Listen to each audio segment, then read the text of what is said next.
Problema, pre. Pinabayaran yung parcel eh. Bayaran. Ano ka nasisira, ulo?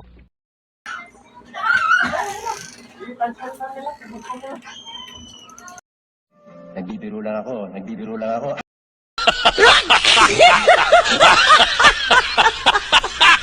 Magkano penal 30? Sa ano, sa Shopee eh. Hindi naman siguro.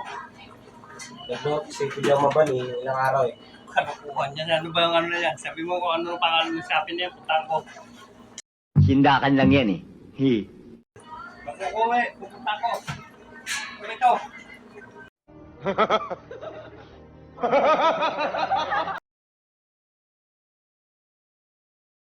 Yun.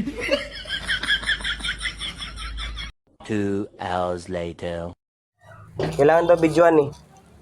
Pag binuksan. Gusto mo, Napakatanga naman ito sa...